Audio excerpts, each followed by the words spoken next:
Bonjour à tous, merci d'avoir, rejoint, notre webinaire. Donc aujourd'hui, on va vous montrer, la dernière nouveauté de Fidiar, qui est le nouveau module d'automatisation. En fait, c'est la fusion entre le modèle, d'autopilote, que vous connaissez sur la plateforme et l'ancienne page, des automatisations. Alors, on va démarrer. Je vais partager mon écran et aller directement sur la plateforme. Super. L'écran est partagé. Alors, pour le nouveau module d'automatisation, donc il est plus placé donc dans la partie exploration avec l'autopilote. Maintenant, quand vous arrivez sur votre tableau de bord, vous cliquez sur votre nom en haut à droite et vous allez avoir l'autopilote. Quand on va arriver sur cette page, on va avoir toutes les automatisations qui sont en cours. Donc ça vous permet vraiment d'avoir une liste de tous les workflows que vous avez créés, qui sont en cours. Vous pouvez voir leur statut, le dernier déclenchement, ça a été créé par quelle personne dans votre équipe, et la date de création. On peut aussi facilement, donc si on le souhaite, modifier le workflow, voir les détails de l'exécution, mettre à jour le nom ou le supprimer s'il n'y a plus besoin. Donc aujourd'hui, on va créer une nouvelle automatisation ensemble et on va parcourir donc étape par étape tout ce qu'on peut faire avec ce nouveau module, cette fonctionnalité qui a été mise à jour. Et donc je vais vous montrer les nouveautés. On clique sur Nouvelle automatisation. Donc pour créer l'automatisation, on va l'appeler Automatisation webinar. Je crée. Et là, donc, je vais arriver sur la page de l'autopilote. La nouveauté, c'est que, en fait, avant, on avait une logique de déclencheur, action, notification. On n'a plus cette logique aujourd'hui pour permettre beaucoup plus de flexibilité. En fait, aujourd'hui, on part d'un déclencheur et puis l'utilisateur peut ajouter autant d'actions que nécessaire. Et les notifications sont liées à l'action pour permettre un contrôle encore plus granulaire. Donc ça, c'est la mise à jour principale sur cette partie. Et pour commencer, on a deux types de déclencheurs. Donc, on a la récurrence et on a les segments. Donc, quand vous allez arriver sur cette page, vous allez automatiquement avoir le premier déclencheur qui est la récurrence. Vous pouvez le remplacer en cliquant ici. Donc, vous pouvez commencer par la récurrence ou choisir le segment. Et bien sûr, aujourd'hui, on va parcourir les deux ensemble. Donc, je vais continuer par la récurrence. Et donc la récurrence me permet de choisir en fait une récurrence pour l'action souhaitée. Et donc là, je vais commencer déjà par choisir ma récurrence. Est-ce que je souhaite que mon action soit effectuée d'une manière quotidienne, hebdomadaire, mensuelle, trimestrielle, etc. Moi, je vais choisir, par exemple, dans mon cas, répéter chaque journée. Je dois choisir l'heure, donc choisir 9 heures pour bien commencer la journée. Et puis, je peux donc choisir si jamais je souhaite que ma récurrence, ou plutôt mon action, soit terminée, donc une date donnée, après une certaine récurrence, ou bien jamais, jusqu'à ce que je désactive ou je supprime mon workflow. Donc je sauvegarde. Et un point important, toutes les actions qu'on va faire et ne sont effectuées que les jours de la semaine. Donc si on effectue un envoi de rapport, par exemple, donc l'envoi ne se fait pas le week-end. Alors, donc je vais commencer par choisir mes actions. Pour la récurrence, j'ai 3 actions possibles. La création automatique d'un nouveau rapport, la mise à jour du plan d'action ou bien l'envoi d'un email qui permet d'avoir un résumé du flux du feedback. Donc on va commencer par la création d'un nouveau rapport. Je clique ici, et puis donc mon action est ajoutée, je peux la modifier, et tant que vous avez ce petit symbole ici, ça veut dire que l'action elle est pas enregistrée. Je clique ici, donc modifier pour configurer.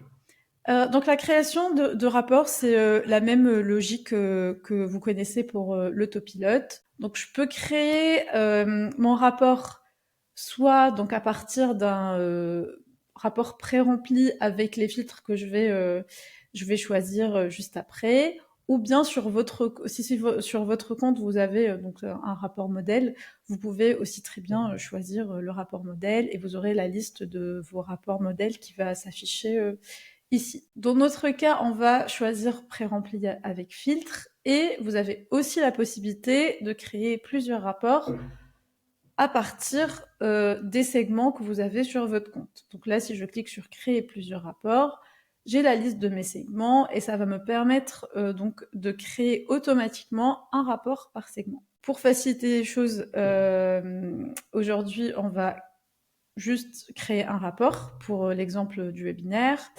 On va donc par exemple choisir le rapport, on va l'appeler rapport détracteur, voilà. Le type de rapport, donc est-ce que c'est public ou privé? Si c'est public, c'est que donc c'est visible à tout le monde. Sinon, si c'est privé, ça sera uniquement donc visible aux, aux admins et aux personnes qui l'ont créé. Donc on va faire public. Je vais ajouter un filtre sur le rapport. Donc puisque le rapport détracteur, on va choisir MPS égale détracteur. Je peux aussi placer mon rapport dans un dossier, si c'est souhaité. Et en fait, pour la période de temps de ce rapport, puisqu'on a choisi la récurrence quotidienne, le filtre du temps va être automatiquement ajouté pour que les données soient mises à jour chaque 24 heures. Si je souhaite pas, par exemple, avoir cette période de temps-là, aucun souci, je peux cocher cette case, ne pas utiliser la récurrence comme période de temps, et dans ce cas-là, je peux aussi ajouter une période de temps dans les filtres pour donc pour avoir par exemple les 7 derniers jours ou le mois en cours, etc., etc. Et ça va donc être mis à jour tous les jours. Hop. Donc on va laisser la période de temps choisie. Voilà, donc là mes rapports sont créés, plutôt mon rapport a été créé, je sauvegarde. Et donc là, on n'a plus le symbole ici, ça veut dire que l'action a été bien enregistrée.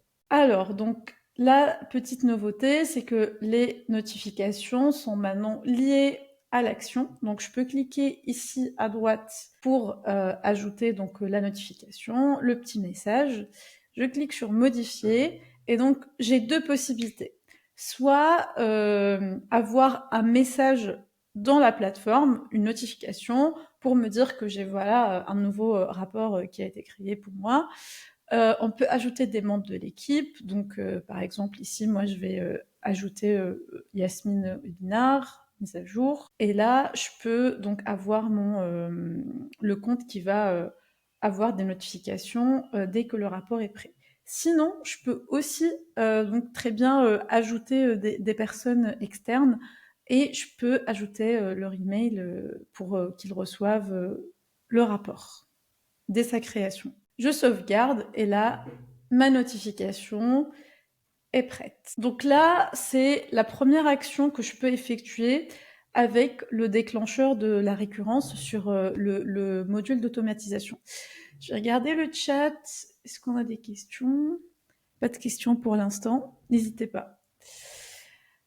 Alors, donc, comme je vous ai expliqué au début, on n'est plus dans une logique de déclencheur, action, notification. Là, on est vraiment sur une logique de déclencheur et on peut après ajouter autant actions que nécessaire. Donc là, je vais ajouter une nouvelle action et en fait, les deux actions ne sont pas nécessairement liées. Donc là, si je veux créer d'autres rapports ou si dans mon cas, je vais mettre à jour un plan d'action, ça ne veut pas dire que mon plan d'action, il est dans le rapport que j'ai créé. Les actions ne sont pas liées, c'est vraiment que le déclencheur qui, euh, qui fait le lien dans le workflow. Je vais cliquer sur mettre à jour le plan d'action. Et donc, comme vous savez, les plans d'action sur les rapports ne se mettent pas à jour automatiquement, pas comme toutes les autres données sur les rapports qui se mettent à jour en temps réel. Et donc, cette action va nous permettre de mettre à jour un plan d'action existant et tous les jours, donc à 9 heures, mon plan d'action va être mis à jour avec les nouvelles données qui sont arrivées sur la plateforme dans les dernières 24 heures. Donc, je vais modifier mon action. Je vais choisir mon plan d'action. Je sauvegarde. Et là, mon plan d'action va être automatiquement mis à jour par rapport aux nouvelles données tous les jours à 9 heures. Et je peux aussi ajouter donc un petit message, une petite notification pour me permettre de notifier la personne quand le rapport est, enfin plutôt le plan d'action est mis à jour. Là, hop. Je vais ajouter maintenant donc la dernière action qui est possible avec le déclencheur de la récurrence, qui est le résumé du flux de feedback. Donc je vais modifier ici pour vous expliquer. Donc là, à partir d'un segment, dans mon cas par exemple, j'ai créé un segment en amont pour me permettre de filtrer uniquement sur les clients insatisfaits. Donc cette action-là va permettre l'envoi d'un mail qui va me donner un résumé du flux de feedback par rapport à mon segment. Donc, dans mon cas, je vais recevoir un email qui permet d'avoir donc un résumé des feedbacks sur les clients insatisfaits.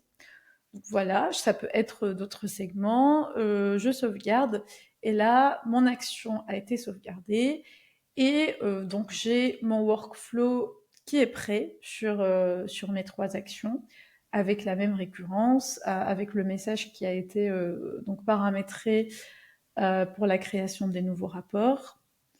Et voilà, notre workflow, il est prêt à être publié. Je clique ici, je publie, et là voilà, j'ai le message de succès. Alors, on n'a pas de questions. Très bien. Donc, si on n'a pas de questions, on peut passer à la création d'un nouveau workflow et on va choisir plutôt la récurrence des segments. Alors, on va cliquer sur Nouvelle automatisation. Automatisation webinar. On va l'appeler webinar 2. Créer. Bien. Et là, donc, je vais modifier pour avoir plutôt ici, remplacer pour avoir plutôt le segment qui va être mon déclencheur. Et je vais choisir donc le même segment des clients insatisfaits que j'avais préparé en amont. On sauvegarde. Et là, pour le segment, les actions sont un peu différentes. Donc, on peut toujours avoir le résumé du flux de feedback. On peut aussi assigner un utilisateur. Donc, si je clique ici, je peux assigner des utilisateurs au segment. Donc, à chaque fois que j'ai un feedback qui match avec les filtres que j'ai mis en place dans mon segment, donc chaque fois dans notre exemple que j'ai un feedback avec un taux de satisfaction bas, je vais assigner mon compte donc Yasmine Webinar pour avoir des notifications et pour me dire aussi, donc je vais être responsable de ce feedback et je vais être notifiée à chaque fois qu'il y a un client qui est insatisfait. Si je sauvegarde, mon action va être aussi sauvegardée. Là, donc, l'autre nouveauté, c'est que on a aussi intégré toute la partie intégration sur la partie d'automatisation. À partir de ce segment, on peut ajouter donc le webbook pour permettre d'envoyer des données à des services externes ou des outils externes via les webbooks Figure. Donc si on clique ici, c'est un peu technique, mais on a donc l'URL qu'on doit ajouter et donc l'automatisation est automatiquement ajoutée en temps réel. On peut aussi, hop, donc je vais sauvegarder, on peut plutôt delete. Et puis, on a aussi des actions plus spécifiques côté intégration. Donc, on peut aussi permettre de créer une note sur HubSpot rapidement, ou on a aussi 2 actions qui se font automatiquement sur Salesforce. Donc, soit on envoie les données de Figure sur Salesforce, soit on va plutôt récupérer les données de Salesforce sur Figure pour permettre l'enrichissement des données. Alors, je vois qu'il y a une question. Oui, bonjour Christelle. En fait, pour vous, vous n'êtes pas sur, effectivement, vous n'êtes pas sur cette version-là. Mais donc, à voir avec, avec Christelle Fédry, quand est-ce que vous allez déployer bientôt. Donc voilà, sur la partie des automatisations, sur le nouveau module, est-ce qu'il y a des questions? Est-ce que vous avez des exemples que vous souhaitez donc voir? Très bien. Donc si on n'a pas de questions, donc c'est tout pour notre nouvelle mise à jour. On va passer donc aux petites donc d'autres petites mises à jour qu'on avait ajoutées donc sur la plateforme Figure récemment, sur notamment la version 3.59. Alors donc j'ai 3 nouveautés à vous montrer aujourd'hui. La première nouveauté, ça concerne l'analyse de texte. Donc on a constaté que dans les verbatims qui arrivent sur la plateforme, notamment dans le cas de l'import donc des réseaux sociaux, Instagram, Facebook, etc., les verbatims qui arrivent sur la plateforme peuvent parfois contenir ce qu'on appelle du bruit. Donc des verbatims qui ne sont pas utiles à l'analyse, je vais arriver, et donc qui ne vont pas vous donner des insights ou des pistes d'amélioration, etc.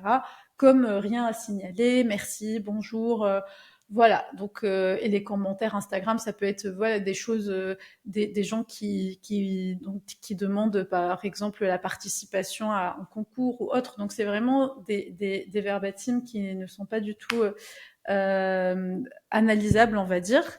Donc on a ajouté une nouvelle option qu'on appelle le bruit, qui permet automatiquement d'exclure ces verbatims de l'analyse. Donc ces verbatims ne vont plus apparaître dans les thématiques, ne vont plus être ajoutés dans le calcul du score de sentiment, etc. Et donc, par exemple, dans mon exemple ici, je vous ai donc préparé un exemple pour montrer. Donc là, par exemple, dans le commentaire Google, j'ai le verbatim merci. Et là, la plateforme va automatiquement le détecter et le marquer en tant que bruit. Et donc, ce verbatim va automatiquement être exclu de l'analyse. Et donc, pour permettre d'avoir quand même, si souhaitez, cette liste de verbatim, dans la partie de téléchargement, on a ajouté la possibilité de télécharger ces feedbacks, donc les feedbacks qui contiennent du bruit. Donc vous pouvez les avoir sous format CSV Excel. Donc ça, c'est la première nouveauté. La deuxième nouveauté, ça concerne également l'analyse de texte. Donc je vais aller sur ma page d'analyse de texte. Je vais choisir mon segment. Donc par exemple ici, je vais choisir avis produit. Et donc comme vous pouvez le voir ici, les insights, donc les aspects positifs et les aspects négatifs sont devenus cliquables. Donc si je clique sur un des aspects, par exemple ici, le magasin propose une large gamme de tailles, je clique dessus et en fait, cet insight va automatiquement être ajouté en tant que filtre sur toute la page. Donc sur le score de sentiment, les verbatims, vous allez voir donc automatiquement le nombre de personnes qui disent que le magasin propose une large gamme de tailles. Vous allez voir donc tous les thèmes liés par rapport à ça. Et le point le plus important, à mon avis, c'est la possibilité de voir les attributs, donc les valeurs d'attributs. Donc par exemple, ici, je fais choisir magasin. Et là, je peux voir avec un seul clic la liste des magasins qui sont liés donc à cet aspect positif et qui proposent, dans notre cas, une large gamme de tailles. Et je peux aussi facilement voir les verbatims qui sont liés à cet aspect positif, parce que précédemment, on pouvait les voir, mais on devait aller à la page du flux de feedback. Maintenant, on a facilité la tâche et on peut visualiser tous les verbatims concernés sur le même écran. Si on n'a pas de questions... Ah, et le résumé de l'IA, il est toujours là, mais il est juste placé en bas. Vous pouvez toujours le générer. Et vous pouvez aussi cliquer sur deux aspects à la fois. Donc, faut faire attention à ce point-là. Si c'est pas souhaité, vous pouvez donc recliquer sur le premier aspect que vous avez sélectionné et comme ça sera désélectionné. Très bien. Donc, si on n'a pas de questions là-dessus, on peut passer à la dernière nouveauté que je souhaitais vous montrer. Et on va supprimer le filtre. Et cette fois-ci, ça concerne les rapports. Donc, j'ai créé un rapport vierge. C'est une petite nouveauté, mais ça peut faciliter la vie. Donc, dans l'analyse comparative, on a ajouté la possibilité d'avoir une sélection automatique. Donc, sur plutôt les types d'analyse, on n'a plus besoin, si ce n'est pas souhaité, d'aller sélectionner valeur par valeur. On peut maintenant juste choisir le nombre de valeurs souhaitées et la plateforme va remplir le rapport pour vous. Donc là, par exemple, je vais choisir comme type d'analyse le taux de satisfaction. Je vais choisir la répartition par thème, donc pour rester dans le thème de l'analyse de texte.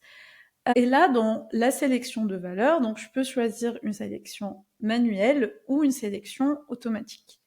Si je choisis automatique, je peux choisir le nombre de valeurs souhaitées, donc 10, 25 et 50. Je vais rester sur 10. Je peux ordonner par le KPI sélectionné, donc dans notre cas, taux de satisfaction, ou bien par volume. Je vais donc laisser KPI. Et puis, on peut avoir un ordre croissant ou un ordre décroissant. On applique les modifications et là, le rapport va automatiquement être créé pour nous sans devoir passer par la sélection des valeurs. Voilà pour les nouveautés. Je ne sais pas si vous avez des questions. S'il n'y a pas de questions, on va s'arrêter là aujourd'hui. Merci beaucoup d'avoir rejoint notre webinaire. Et à bientôt dans un nouveau webinaire. Je vous souhaite une bonne journée. Au revoir.